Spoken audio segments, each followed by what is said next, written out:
Hiya, mes amis, this is HD, the Harvest Disseminator, bringing you a review of the Hasbro Marvel Legends Crimson Dynamo Classic Crossbones action figure. And without further ado, let's chop them up.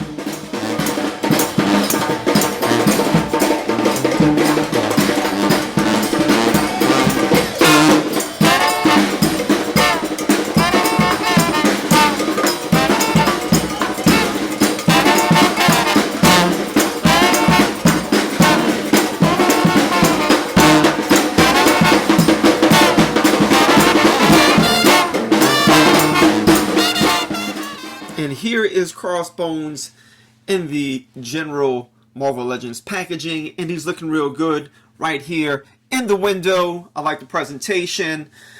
So what we have here is the Marvel insignia. We're going to get the Marvel insignia up here as well. This is the Crimson Dynamo Build-A-Figure wave, which is a part of the Black Widow movie wave. So we have this artwork right here on the side, which looks really good, y'all. I'm digging that. You have a fuller depiction of that artwork here on the back. If you can see right here, there's a one-line description of Crossbones right up here. You have the same artwork on this side. At the bottom, you will have the logo. I picked this guy up at Target. If you have not found him yet, I'm going to try to include the DPCI here on the video if I can remember. So let's get this guy out of the packaging and let's see exactly what he is all about. And here is Crossbones out of the packaging, and I must say thus far I am totally digging how he looks. Kingpin doesn't look too impressed, but Kingpin is not easily impressed, mes amis. But for myself, I'm digging him. I have a few issues with the figure, of course, especially those guns that go in his holster. They look like space blasters, and in fact that's what they are. But besides that, it is the Hyperion body mold. I feel like they did a good job with this reuse. Could have been a little bit better perhaps, but I'm satisfied. I'm really happy to have a classic Crossbones in my collection. Super hyped about that. So let's get this guy off the stand and let's see exactly what he can do. First, let us take a look at his accessories. He comes with the right arm of Crimson Dynamo. Unfortunately, I will not be building that guy here on my channel simply because, as you probably already know, I'm not big into MCU figures. I will get those figures eventually when they go on clearance and they go on sale. I just don't want to pay full price for some MCU figures that I really don't want. So we're going to get this out the way for now.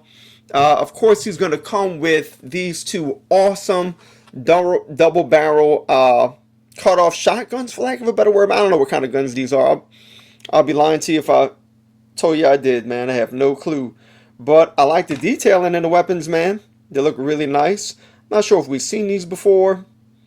They might have been released, but I'm not positive. But they look really good. Again, I don't have a ton of MCU figures, so there might be some weapons with MCU figures I'm not familiar with. If these came along with a comic book figure, I can't place them. So they might be new. Let me know in the comments below if they're not. And they look totally good. They even got a trigger on there, man. I like that. And I will be using these guns with Crossbones more so than the other two that we got, because these, my dear friends, are in fact space blasters, man, and they do not belong in the hands of Crossbones. You know, if you're going to give them these guns, at least paint them black. That's what I say, at least. So, you know, it is a space blaster, man. This is the very same gun that came with this guy right here. And you can see it's the exact same gun here. It is a space blaster. So that's that. We've seen it before. I'm not too impressed, but that's what it is, y'all. Cool detail in it. But it is a space gun. So that is his accessories. Taking a look at the head sculpt and the body sculpt, the first thing I want to observe is the comic book accuracy of the figure. And that's one of the things I really appreciate about this guy, man. I know for some he might look a little bit bland, But man, he's almost like spot on 100% classic Crossbones comic book portrayal. Crossbones will first appear in Captain America number 362. And his face mask is painted a couple of different ways, at least according to my observations in that particular issue. I think when we get to issue 363, we do see portrayals of the way that this mask is painted right here with these pointy aspects to the mask right there. You do have this these ribbons in the back of his mask in the comic book, so all of that is spot on. And 362, it seems like his holster and his belt and his cuffs are gray, but in 363, in fact, they are brown. So he does wear these cuffs. He does have these straps that connect to his utility belt with the holsters. All of that is comic book accurate. His shirt crossed across on his chest. Even the way that they painted his mouth right there. The boots perhaps could have had a little bit more detail, but I'm not going to hate on that. For some reason, these boots remind me of a 1980s music video. I have no idea why, man, but that's what's coming to mind right there. So I think, you know, what would have been nice, instead of those gray space blasters that we got with him, if we could have actually have gotten a crossbow with this guy. That would have been awesome, man, because he does use a crossbow in his early appearances in the comic book. So let us take a look now at this head sculpt, y'all. The head sculpt, to me, man, it came out decent. I like it. I like the way it's painted. You have the black around his eyes. He has the white eyes right there. Just clean paint job. You know, you're going to find a couple of discrepancies in there. I mean, that's just a part of it, man.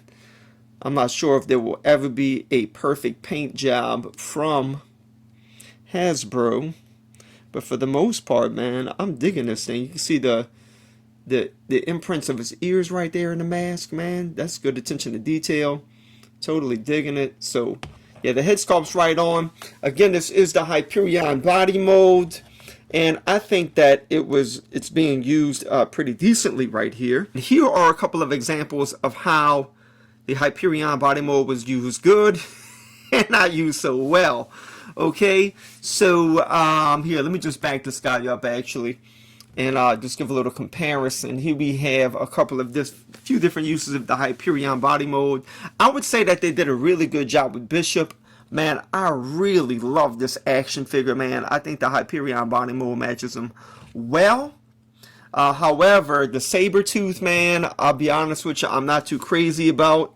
Perhaps in the future, man, when they reissue this guy, if they ever do, they could use the Omega Red body mold. To my knowledge, they've only used that body mold once, and it was only for Omega Red. And that's a great body mold, man. It has butterfly joints and everything. So, but I think that Crossbones here, it is a good use of the Hyperion body mold. I can't complain with it because he's bulky, he's muscular, and to me, man, it's just a right-on portrayal, okay?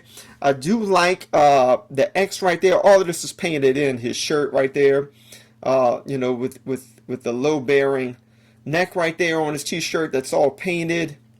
You have good sculpt work. We've seen this before. The utility belt came out real nice. You got the buckle right there. Through all, you have these pouches, these little purses along it.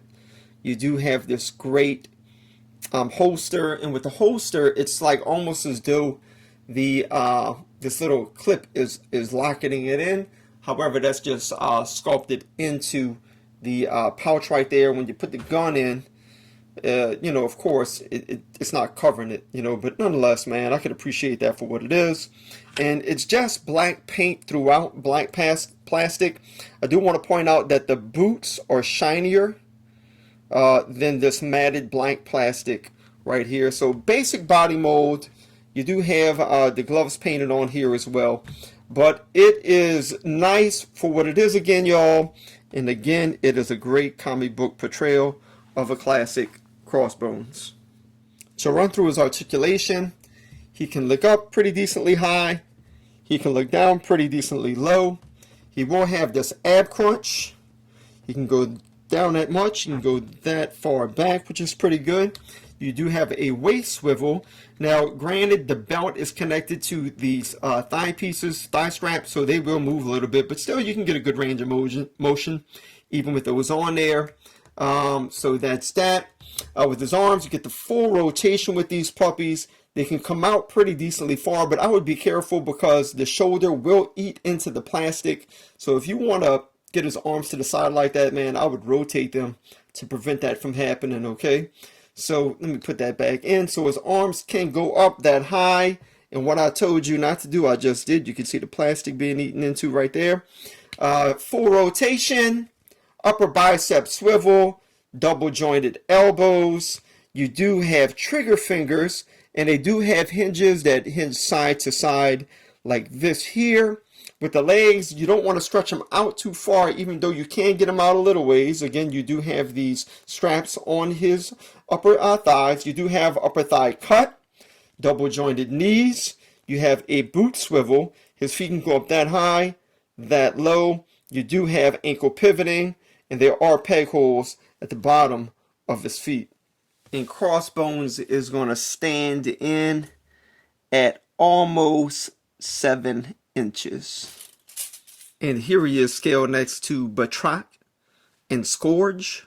Here he is scaled next to Red Guardian and Taskmaster. Here he is scaled next to the 80 Years Cap and the Deadly Origins Black Widow.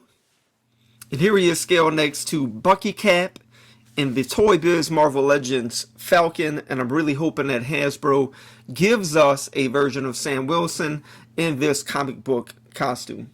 And here he is next to the fan channel exclusive Punisher and the Defenders box set Luke Cage.